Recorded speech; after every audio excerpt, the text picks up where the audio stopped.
বিএনপির নেতাকর্মীর মুখে জয় বাংলা স্লোগান। জয় বাংলা, তারেক রহমান জিন্দাবাদ, তারেক রহমান জিন্দাবাদ, শেখ হাসিনা জিন্দাবাদ। বিএনপির এক কর্মীর থেকে মাইক ছিনিয়ে নিল বিএনপির আরেক নেতা।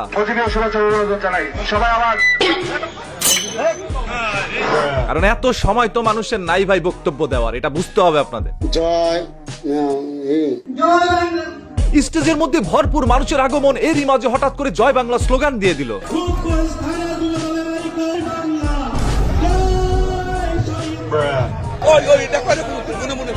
ইজ্জত নিজের খায় নাই, পুরো দলেরটা খাইছে। তারেক রহমান হাতেই বাংলাদেশ নিরাপদ থাকবে, জয় বাংলা, জয় জয় জয় হোক। এই বৃদ্ধ লোকটি তার জন্মের পর থেকে এই পর্যন্ত ধানের শীষ করে এসেছে। শহীদ প্রেসিডেন্ট জিয়াউর রহমানের প্রতি ছিল তার ভালোবাসা এবং বেগম খালেদা জিয়ার প্রতি ছিল তার সম্মান। এই জন্য শত বাধার পরও তার মুখ থেকে জয় বাংলার স্লোগান।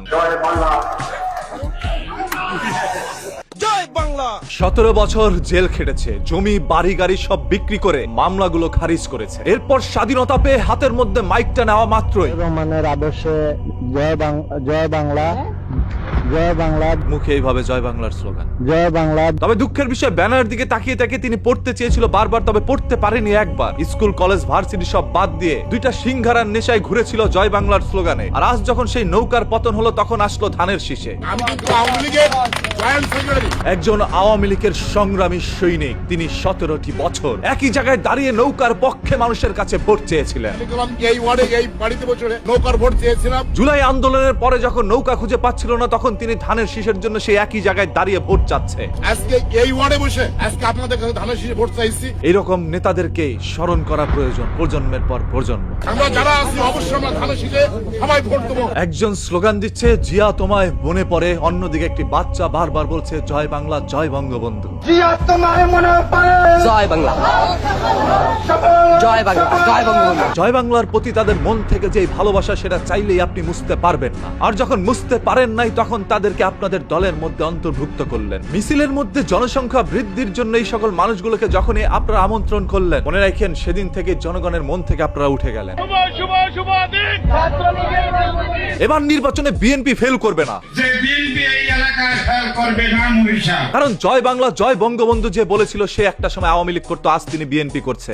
জয় বাংলা, জয় বঙ্গবন্ধু। এতে করে বোঝা যাচ্ছে দলবল নির্বিশেষে সবাই জয় বাংলার লোক। আমি কি স্লোগান দিব? আমি জয় বাংলার লোক, আমি জিয়া সৈনিক না। একজন জয় বাংলার সৈনিকও এখন চা পানি আর খরচের টাকার জন্য এসেছে বিএনপির প্রোগ্রামে। বলছে চা পানির টাকা আমরা খরচের টাকা দিবে। ভাই, আমি আপনাদেরকে নিয়ে সমালোচনা করতে আসি নাই, আপনাদের ভুলগুলো শুধু আপনাদের চোখে তুলে ধরলাম। এই ভুল যদি করেন একবার, তাহলে মারা খাবেন বারবার। সময়ের সাথে সাথে আমিও পাল্টে গেছি। সময়ের সাথে সাথে মানুষ পরিবর্তন হয়, তবে মানুষের আদর্শ যে পরিবর্তন হয়, এইটা আমি জানতাম না। গত বছর আছিলাম আমি আওয়ামী লীগ, এই একই জায়গায়। এই বছর আমি বিএনপি, ব্যাপারটা বুঝতে হবে না। সময়ের সাথে সাথে আমিও পাল্টে গেছি। বিএনপির অ্যাকশন, ডাইরেক্ট অ্যাকশন।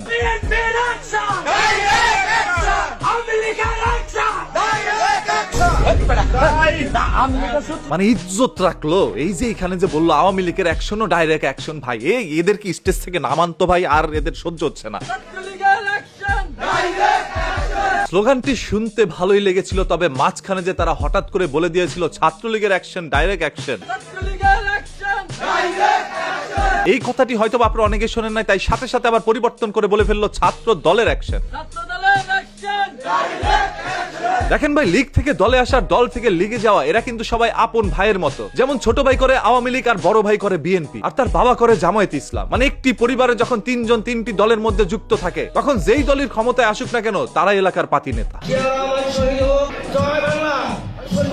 আমার কাছে একটি জিনিস ভালো লেগেছে, তিনি ভুল করে যে জিহ্বার মধ্যে এমন জোরে কামড়টা দিয়েছে, যে কামড়ের কারণে 3 দিন পর্যন্ত ভাত খাইতে পারে নাই। এইভাবে যদি শেখ হাসিনা একবার বলতো আমার ভুল হয়েছে, তাহলে আজ তার পতন হইতো না। আমার বক্তব্য শেষ করলাম। জয় বাংলা। দেখেন, স্টেজের মধ্যে যখন মুরব্বী সিনিয়র নেতারা বাংলাদেশ জিন্দাবাদ বলতে গিয়ে জয় বাংলার স্লোগান দিয়ে ফেলে, তখন জিনিসটা শুনতে অনেকটা বিশ্রী লাগে, দুঃখজনক, আপত্তিজনক, লজ্জাজনক। আরো কোনো জনক থাকলে সেটাও বলে দেন। শুধুমাত্র যারা জাতির জনক বঙ্গবন্ধু। বিএনপির মহাসচিব মির্জা ফখরুল ইসলাম আলমগীর যখন বক্তব্য দিচ্ছিল, পিছন থেকে হঠাৎ করে একজন এসে এইভাবে জয় বাংলা স্লোগান দিয়ে দৌড়ে পালিয়ে যায়। কোনোভাবে মির্জা ফখরুল ইসলাম আলমগীর তাকে খুঁজে পাচ্ছিল না। অনেকে জিজ্ঞেস করে যে আপনি তো আমলি করতেন, এখন বিএনপিতে কেন আসেন? এখন তো আমলিকির কেউ নাই, আমলিকি সব মুজিব কোটানোর ঘরে আয়রন করা আছে। যদি কালকে আমলিক আসে আবার আমলিকি যাব, এখন তো আমলিক নাই, এখন আমরা তো এক জায়গায় ভোট দিতে হবে, ভোট তো এক জায়গায় দিতে, ঘরে বসে থাকলে তো চলবে না। মুজিব কোর্ট আয়রন করা আছে, আওয়ামী লীগ আসলেই সেটা আবার পরে নিব, এইভাবেই কথা বলতে নিয়েছিল বিএনপির প্রচারণা চালানোর সময় এক নেতা। আজকে যদি আপনাদের ছেলে মেয়ে ভাই বোন যদি চাকরির দরকার পড়ে, সে কিন্তু বিএনপি ডিও লেটার লাগবে, স্বতন্ত্র ডিও লেটার দিয়ে কিন্তু আপনার ছেলে মেয়ের চাকরি হবে।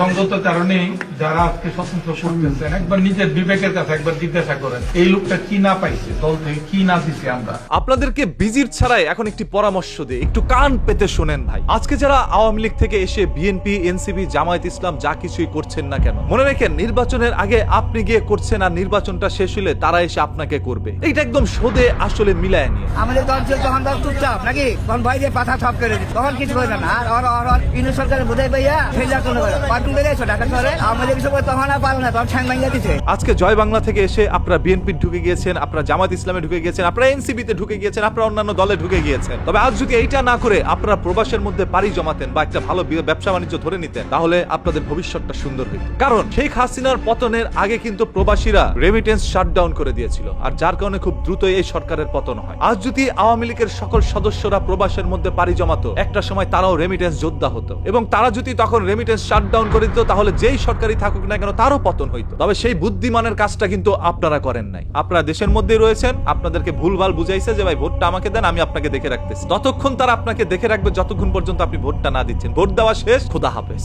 আমরা আসছি একজন এতিমের পক্ষ থেকে, তারেক রহমান। মা নাই, বাপ নাই, বাবা নাই, ভাই নাই, এই দুনিয়ায় এক আল্লাহ আর এই জনগণ ছাড়া ওনার কেউ নাই। আজ হয়তোবা আমার কথা শুনতে আপনাদের কাছে খারাপ লাগতেছে, তবে একটা সময় আসবে তখন বলবেন সায়েম ভাই সত্যি কথা বলেছিল, তখন যদি শুনতাম আজ আমি প্রবাসী থাকতাম। তবে বাস্তবতার নির্মম পরিহাস, সবাই তো আর প্রবাসের মধ্যে পাড়ি জমাইতে পারে না। যারা মানুষের টাকা ভোগ করে খাইছে তারা আজ ঠিকই প্রবাসে আছে, তবে যারা ওই যে এলাকার পাতি নেতা ছিল 2-4 টাকা খাইছে, তারা তো আর প্রবাসে যাওয়ার মতো অর্থ উপার্জন করতে পারে নাই। তাই তারা এখন পর্যন্ত দেশের মাটিতে রয়ে গেছে। কপাল পোড়ার দল, এরা যেই আসুক না কেন সেই দলের লাথি গুতা খাবে। তা আপনাদেরকে বলি ভাই, ব্যবসা বাণিজ্য করে খান, চাকরি বাকরি করে খান, সবাই রাজনীতিতে ঢুকেন না। এই রাজনীতি মানুষের জীবন কেড়ে নেয়। 24শে আন্দোলনের পরে আমরা কখনো চিন্তাও করি নাই যে ওসমান হাদির মতো মানুষের জীবন যাবে, মুসাব্বিরের মতো মানুষের জীবনে। এইভাবে প্রতিনিয়তই কারো না কারো জীবন যাচ্ছে শুধুমাত্র এই রাজনীতির কবলে পড়ে। আবারও বলছি, বিনীত অনুরোধ করে ভাই, রাজনীতির মধ্যে যায়েন না। এতে করে আপনি ভালো থাকবেন, থাকবে ভালো আপনার পরিবার। বাংলাদেশের ইতিহাসে হয়তোবা এইটাই নজিরবিহীন কোনো ঘটনা বা ইতিহাসের সাক্ষী হয়ে থাকবে, যেখানে একজন রিকশাওয়ালার সাথে হাত মিলাচ্ছিলেন একটি দলের প্রধান চেয়ারম্যান। সেরকম একজন মানুষ এরকম অসংখ্য রিকশাওয়ালাদেরকে সাথে নিয়ে মত বিনিময় সবার আয়োজন করেছে। এই দৃশ্যটি আমাদের প্রত্যেকের হৃদয় ছুঁয়ে দিয়েছে। হয়তোবা এই জন্যই অসংখ্য মানুষ জনাব তারেক রহমানকে ভোট দিয়ে নির্বাচিত করতে চাইবে। এভাবেই হয়তোবা পরিবর্তন হবে আমাদের এই সোনার বাংলাদেশ।